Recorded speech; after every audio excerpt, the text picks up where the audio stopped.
Et si un navire de guerre américain pouvait être neutralisé sans la moindre détonation? Impensable? Pourtant, c'est précisément ce qui vient de se produire au large du pont de Crimée. Dans la nuit glacée de la mer Noire, la 6e flotte américaine cherche à imposer sa présence. En approchant du pont stratégique, elle tente de défier la Russie sur son propre terrain, prouver au monde que rien ne peut entraver la volonté américaine. Mais Moscou choisit une riposte inédite. Pas d'avertissement public, pas de discours. En quelques secondes, la Russie déploie ses chasseurs et ses armes électroniques. Le ciel se charge de signaux brouilleurs. Les radars, les communications et la navigation du navire américain sont paralysés. Désormais isolé, l'équipage comprend qu'il est pris au piège, sans repère, dans une mer devenue hostile. Face à cette attaque invisible, les Américains sont contraints de reculer.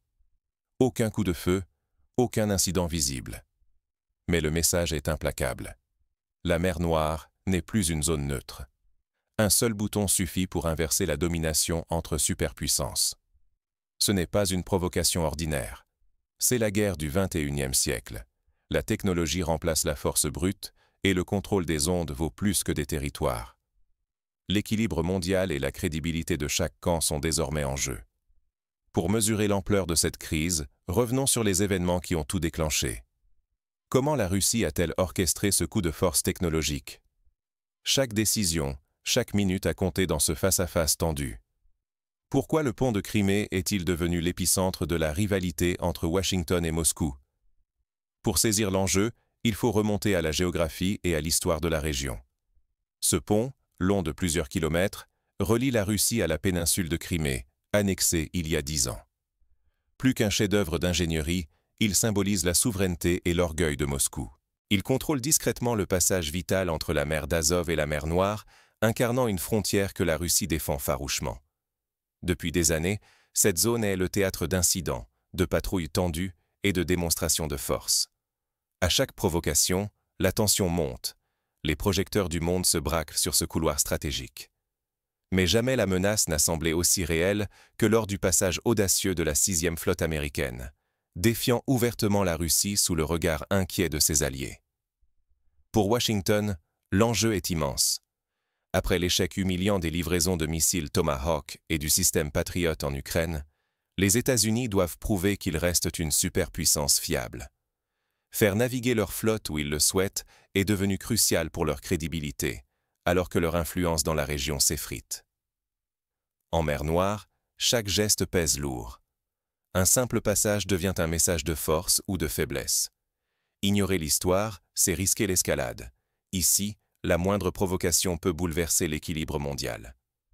Mais comment la Russie a-t-elle réagi à cette provocation sans précédent? Le bras de fer ne fait que commencer, et la riposte de Moscou va surprendre le monde. Jusqu'où peut-on aller sans franchir le point de non-retour? Cette question brûlante plane sur l'incident, lorsque le destroyer américain s'aventure en mer Noire, officiellement pour des exercices, mais avec un cap évident, droit vers le détroit de Kertch, à portée du pont de Crimée, bastion russe. En moins d'une heure, Moscou réagit avec une précision glaciale. Des navires de la flotte russe se déploient, corvettes et patrouilleurs convergent, et le ciel vrombit sous les chasseurs et les avions de surveillance. Pas un mot, mais chaque manœuvre semble prévue, chorégraphiée. La tension monte, palpable. Le vrai basculement, pourtant, se joue dans l'invisible.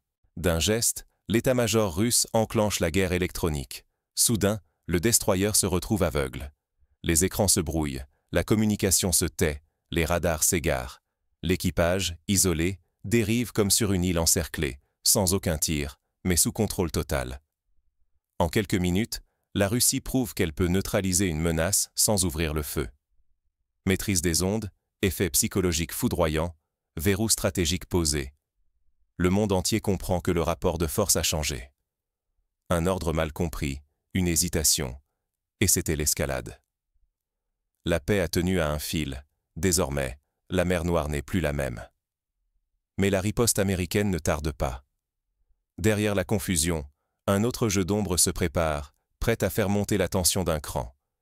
Quand une superpuissance découvre soudain ses propres limites, le monde entier retient son souffle. Ce jour-là, le retrait discret du navire américain a résonné bien au-delà des vagues de la mer Noire. En quelques heures, diplomates et analystes ont compris. L'ère où les États-Unis imposèrent leur volonté sans réelle opposition venait de vaciller. Pour la première fois depuis des décennies, un navire américain s'est retrouvé impuissant, aveuglé, isolé, contraint de battre en retraite sans riposter. La force, cette fois, ne s'est pas exprimée par des missiles, mais par une domination absolue de la guerre électronique. Même les commentateurs occidentaux ont dû reconnaître la supériorité de la manœuvre russe. Cet incident a semé l'inquiétude chez les alliés de Washington. Ceux qui comptaient sur le parapluie américain comprennent soudain qu'aucun navire, aucune patrouille n'est à l'abri d'une riposte discrète. À Londres, Paris ou Varsovie, les stratèges questionnent la fiabilité de la puissance américaine. Les équilibres régionaux sont bouleversés. La scène rappelle la crise des missiles à Cuba, mais le bras de fer ne se joue plus dans le fracas des armes atomiques. Désormais, l'affrontement se glisse dans le silence des ondes et des codes. Les lignes rouges deviennent invisibles, mouvantes, insaisissables. À ce stade, Washington risque de perdre son statut de garant, pas seulement en mer Noire, mais sur toutes les zones contestées du globe. Les doctrines occidentales devront évoluer, intégrer cette nouvelle ère de dissuasion technologique.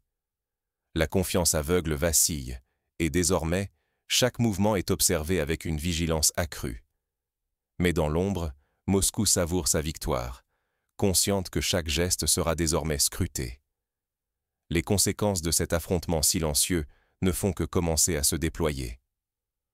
Le vrai pouvoir ne se mesure plus au volume des menaces, mais à la maîtrise de l'invisible. En mer Noire, l'incident du passage de la 6e flotte américaine près du pont de Crimée a tout bouleversé. La Russie n'a pas tiré une seule balle, mais a imposé sa loi grâce à des ondes qui rendent aveugles, sourds, impuissants.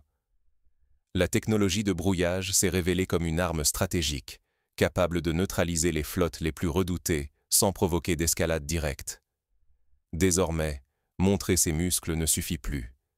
Chaque navire qui s'avance peut être réduit au silence, chaque provocation coûtait très cher.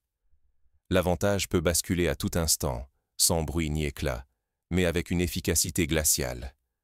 Pour les états-majors, c'est un avertissement brutal.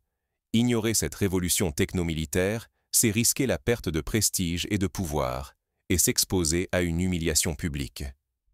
Les investissements dans la guerre électronique et l'intelligence artificielle deviennent vitaux. Ceux qui refuseront de s'adapter seront relégués au rang de simples spectateurs d'une partie qui se joue désormais à coups de microprocesseurs et d'algorithmes. Ce choc silencieux traverse déjà l'Atlantique. Aux États-Unis, le Congrès s'inquiète. Comment préserver la crédibilité de la puissance navale quand la supériorité technique vacille?